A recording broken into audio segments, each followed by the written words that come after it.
Hello and welcome to Money Matters. I am Folashade Ogrinde.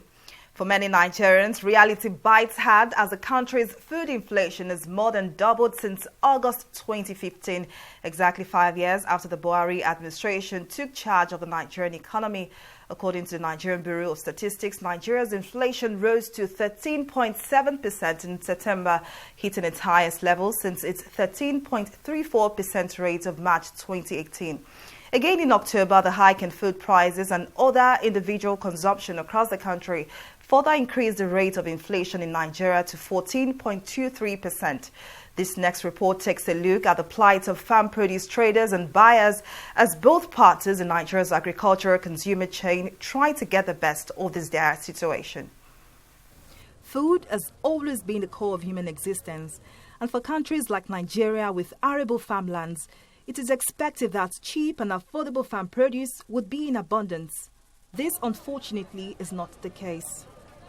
According to the Nigeria Bureau of Statistics, the hike in food prices and other individual consumption across the country further increased the rate of inflation in Nigeria to 14.23% in October 2020, thus creating an annual inflation rate that's climbed for a 13th straight month. Before COVID-19, the price of the smallest bulb of onion used to sell for 10 naira, but now it sells for 15 naira. A plate of this onion used to sell for 200 naira, but now sells for 1,000 naira. Now, this is 400% increase from its normal price. Now, traders even tell me that they can no longer stock on these onions because of the skyrocketing price, and no one knows when these prices would fall. Okay. The price of onion is not the only farm produce that has witnessed a sharp increase. Vegetables, tomatoes, palm oil, rice, maize, yams as well as eggs also saw an increase in price. Previously, we are selling it at the rate of 800, 900, 1,000. That's the highest. As of today, the least is 1,100. Now they sell at 2,000 for the tree. But before, you no go past 1,000. And the big one, this one, now they sell at biggest one, 115. Instead, before, you no go past 900 or 1,000. Lisa, who regularly buys her food items in this local market, has spent some time trying to squeeze out a good bargain from the meat seller. She says the price far exceeds her budget. Now, I just bought goat meat. The labs, normally before it was 2,000, but now it's 4,000 naira for just one lab. Not even the big one, just medium size. You know, even the tomatoes, you won't even go there. Not talk of the onions now. Onions is like diamond. Just like Lisa, Anita also had a hard time purchasing meat. For her, the solution would be to find cheaper alternative forms of protein to supplement her diet. Things are quite expensive and it's crazy. The onion we used to buy at 1.5 is now 10,000 naira. Imagine I had budgeted 3,000 naira worth of a particular quantity. I had to settle for 1,000 naira worth of it and think of an alternative to that, or what I can buy to replace that, just to add a bit of taste to what I'm cooking. Although government has set up several agricultural initiatives and policies to boost Nigeria's food production, bottlenecks such as insecurity, lack of adequate storage and funding has continued to cut short any visible progress, thus leading to a skyrocketing of food items in the local markets. Now joining me to shed more light on this issue is Ken Ife, an economist and financial analyst. Thank you, Professor Ken, for joining us on Money Matters. Now, firstly, I'd like to know what your reactions are to the latest food inflation rate released by the Nigeria Bureau of Statistics, which reported another increase in Nigeria's food inflation rate from 13.7% in September to 14.23% in October. Yeah, it's very disappointing indeed, and something needs to be done more drastically to stem the tide in rise in food inflation. And in fact, the rise in food sub-index is even higher than the rise in the composite price index. For example, the composite price index is 14.23%, whereas the food sub-index, basket sub-index, is 17.38%, giving a huge gap of 3.2%. Is huge.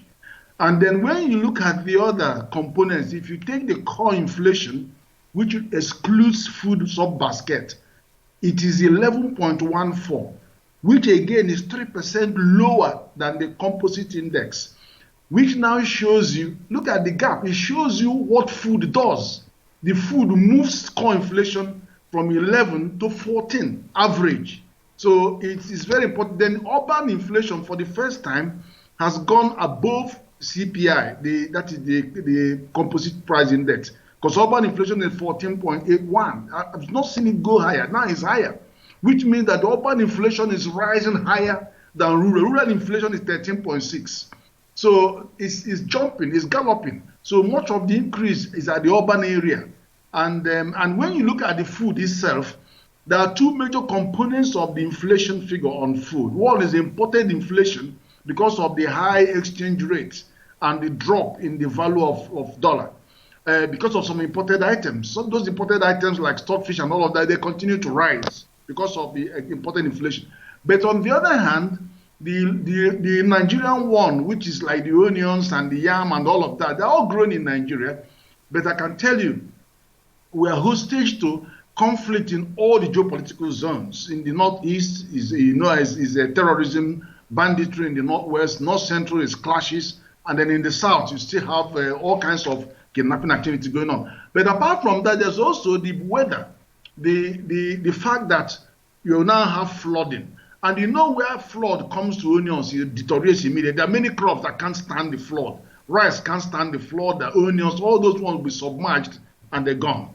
And then you also have poor harvest, post-harvest practices, and then we don't have, the transportation has also gone up because of fuel. So they have to still transport the items. Transportation costs have gone up.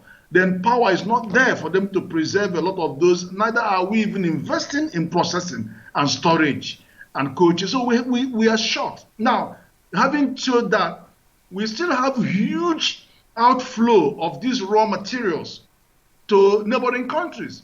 Niger, Mali, Chad, they depend on Nigeria because they are landlocked countries with extreme weather conditions. And then you see huge array of trailers moving food across the border. But I tell you one significant thing is that even at harvest, now that you expect to have them very, very low price, they move away to them because their foreign exchange is a lot cheaper than ours. For example, 4 years ago, 1 naira will buy 3 francs CFA, but now you cannot even buy 1.4. So it's more than 50% devaluation. So our food is very, very cheap. 50% cheaper to them, so they don't even need to worry themselves growing anything anyway in dry, arid land. Buy the stuff from Nigeria, process them, save them, and send them back to Nigeria after 6 months. If you take soya beans, they will buy it at 60,000 naira per ton or even up to 100,000. They bring it back 6 months later during the planting season, and you are paying 100% more. And then for you to, even when the price is 100,000 in Katsina, those frontline states, to bring them down to Lagos and Port Harcourt, you are paying 70,000 naira per metric ton to transport them down, and it's twice the price. So we have serious issues. Now, definitely we'll still talk about these issues because this is very pertinent to this discussion. But moving on, the government has focused on grow what you eat policy. Now, pouring billions of naira into the agricultural sector. Now, we presently still have the Anchor Borers program, that's ABP, since its inception in 2015, has received about 190 billion naira disbursement from the CBN. Now, another 622 billion naira was lent through banks under the Commercial Agriculture Credit Scheme. Now, other various grants, tax incentives and concessions, that's almost 2 trillion naira spent in the last 5 years on helping Nigeria to achieve food self-sufficiency. But despite these funds, Nigeria is still not food sufficient. So what exactly is the problem? Now, part of the problem, first of all, you have to commend the domestic finance intervention by central bank because we've never had it so good. If you look at what was going on in rice, we were importing over 5 million tons of rice. Now, that is not the case. We now have 4 million tons being produced by 4 million Nigerian farmers. But let's talk about the cost. I'm sorry to interrupt you at that point. You made mention of the fact that we no longer import rice as it used to be. But now the cost of the local rice is even almost as expensive as a foreign rice. So quickly touch on that, please. No, I'm coming to that. The thing is, it's better for us to pay a high price to our own farmers, because what you are doing is that you are pulling more millions of farmers into this business because they can make their money. They can see how they can make their money. But what happens is this, as in every other business, the cost is always begins high when they are all jumping in, but after a while, competition sets and the starts heading down. Look, that is the same thing in economics. If you look at 2001, when we were paying 35 naira per minute on mobile phone, then now it's 4 naira. Then they're begging you and they're charging you per second. And it's going to happen in power, it's going to happen in petrol.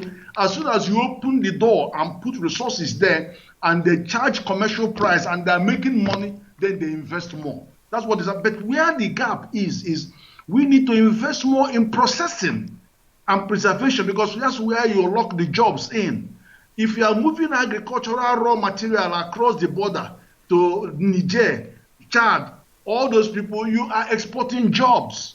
That is where and you cannot collect tax from them because the ECOWAS treaty does not allow you to collect tax on primary agricultural produce.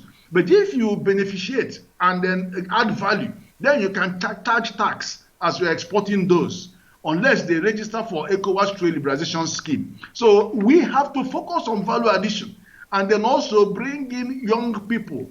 75% of our population are young people, 65%. They are young people, bring them in. You bring them in by going into precision agriculture, the use of extensive use of outgrowers methodology and cluster farming, and also greenhouse technology. And bring them into fish farming and culture, all that stuff. Young people coming in there would change the equation, and more emphasis on processing. Now, I'm sorry to interrupt, Professor Ken, but I previously asked that what now happens to other policies of the federal government in terms of agriculture.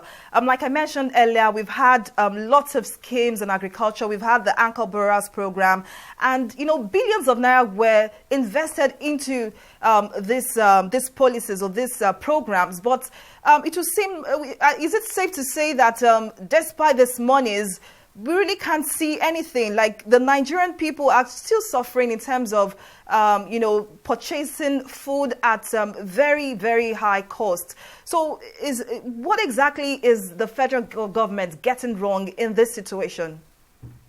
Well, the federal government, I have to tell you, it could have been worse. I'm telling you, it could have been worse. Can you believe that at the beginning, in March, these people that used to flood here with rice, the Thailand and Malaysia, they couldn't even send anything out. They start holding back.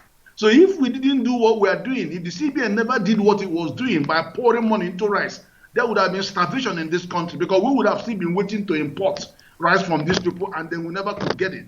So getting it was even a problem. So what I'm saying is this: we have to look round the clock to see where all the challenges are. The primary one is that we must focus on value add. If you don't add value, then you are depending on the elements. If you harvest cassava, within 3 days of trying to transport it down, it gets rotten.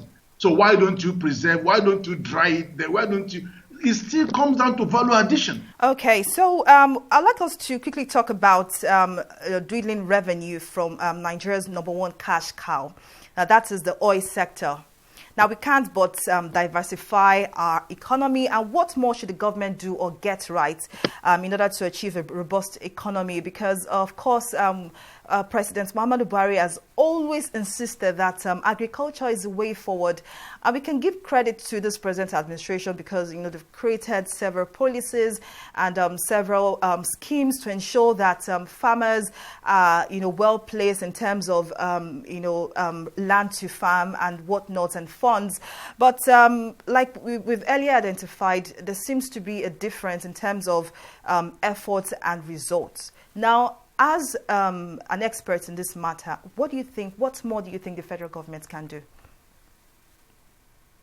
Well, if you look at the national planning framework, which we are working on now, 2021 to 2025, and then Agenda 2050, what we have done is to bring bioeconomy into the equation for two reasons. One is going to assure us more food security because it is going to move us up the value chain. You remember I have telling you about processing it moves us up the value chain. Now it also prepares products because you have bioeconomy products in every sector of the economy, whether it's mechanical engineering, automobile, everywhere. It has biopharmaceutical, biomedical, and most of those can be exported to earn foreign revenue because the forex is at the heart of the problem we are having. Not having enough forex to stem the differences is part of the problem. So we're going to have more. But then you have that value addition that I'm talking about is where you bring all our young people into employment. Oil cannot employ everybody. Mining cannot employ everybody. Bioeconomy can employ all the 200 million Nigerians. You can have all kinds of things in your home, in your room, you can grow mushroom, you can grow fish, there's nothing you cannot grow in your backyard using all kinds of technologies. That's where you get everybody involved. And then, of course, you have seed multiplication going on and seed technologies coming in. Cotton was moving from 1 ton per hectare to now 5 tons per hectare. Rice from 2 tons per hectare to 7.2 tons per hectare. Cassava from 18 tons per hectare to 50 tons per hectare. That is biotechnology and many more. So we need to get more technology and then mechanization. What CBN is doing is mechanization, intense mechanization with all those value chain champions, the Rice Farmer Association, maize, all of them, there is mechanization is given priority in what they are doing, which means even for the same footprint, you can double and triple your production. And then also land clearing. Right, Notice that they I'm also very sorry, going to Professor land clearing. Kenny Fable. I need to cut you short at this time because of our time. But thank you very much, Professor Ken Ife, for your time and for your contribution on Money Matters. Thank you very much for joining us. Thank you. Thank you. We'll take a short break here, and Money Matters returns shortly.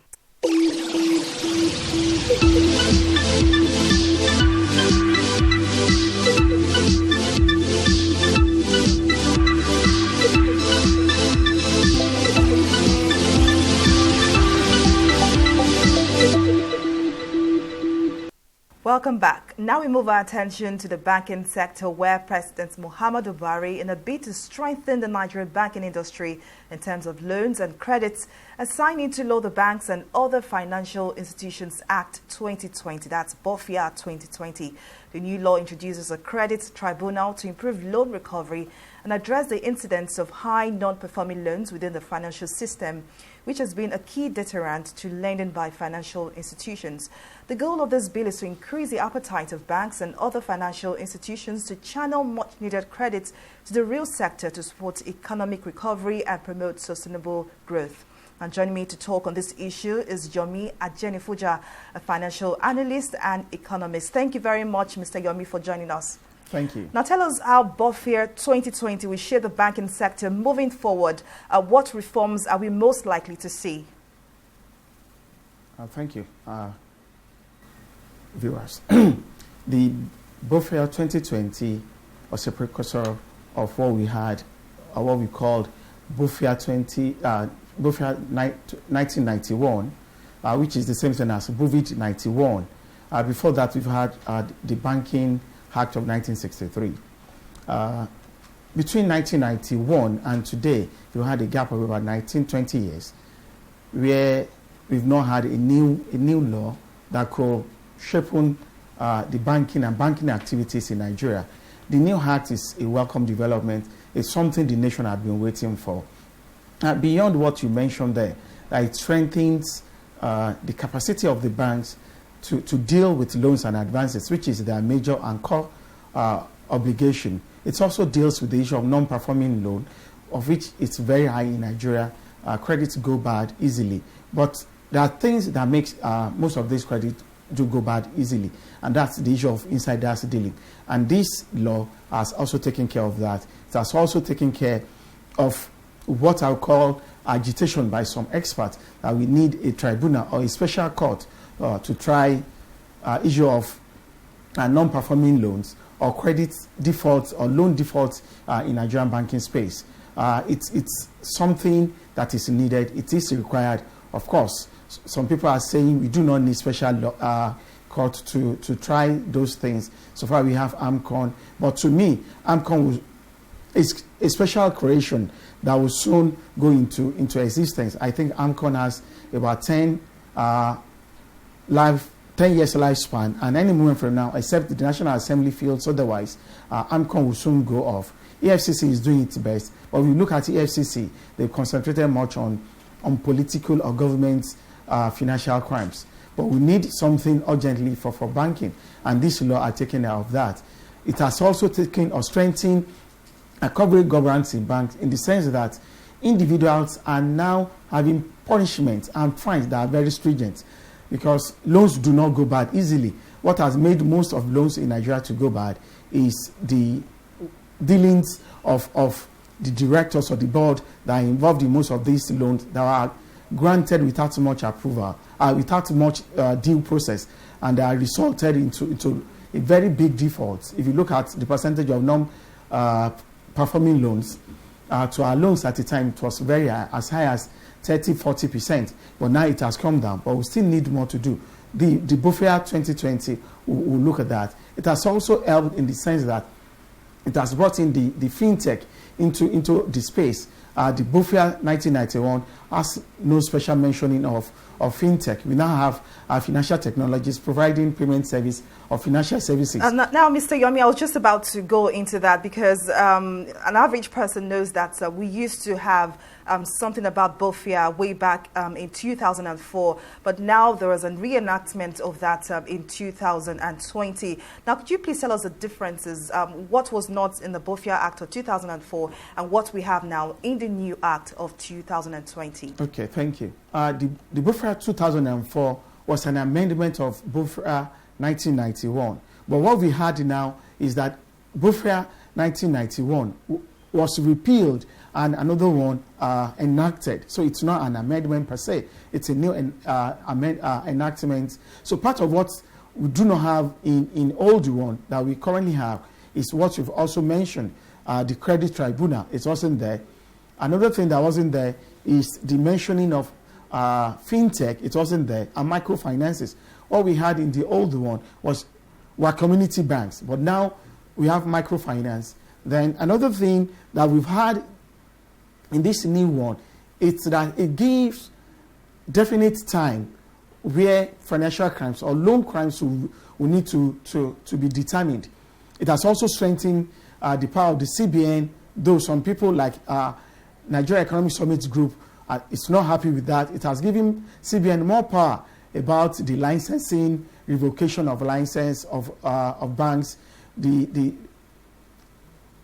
and it has also strengthened the relationship between NDIC and CBN, because in the old one there are gaps or lacuna, and we have also overlap in their duties as far as liquidated or distressed banks is concerned. But this new one are separated that. So these are some of the features we have in the new law that we never had in the old one. Now, briefly, could you tell us, the BOFIA 2020 has now adequately captured microfinance banks and fintech companies engaged in money market activities. Now, could you explain how that works? Thank you. You know, before now, fintech was never in Nigerian banking space or in our financial dealings. These are companies that provide platforms, payment platforms, or gateway for financial transactions to be adequately catered for. The new law had brought them in, and they are now a big player in financial sector. How the activities will be run, documents for them to be kept, things for them to do, investigation and their audits were well spelled out in the new space. Before now, if you are to take a fintech company to court, we do not have that law that guides their activities. They could do whatever they like, but now they are well being catered for. The same thing with microfinance. What we had before were community banks, but now they've been brought into the financial space rather than through the CBN directive that microfinances are no more, community banks are no more community banks. They are now microfinance, and these are the. But now the law has stated it, that they are microfinances, and these are things that are needed for them. And what it has also strengthened as far as microfinance is concerned, beyond that, shared capital or capital adequacy is the issue of corporate governance. You know, if you look at Nigerian banking space as a whole, corporate governance is a big deal. And it seems we are not doing enough there. But this new BOFIA 2020 has actually catered for that. And it's a very good and a welcome development. All right, thank you very much, Mr. Yomi Adenifuja. Thank you so much for those detailed analysis. Thank you. And that was Mr. Yomi Adenifuja. He is a financial analyst and economist talking to us about the BOFIA 2020 Act. That's it on our package on Money Matters. Thank you very much for watching. I am Folashade Ogrinde.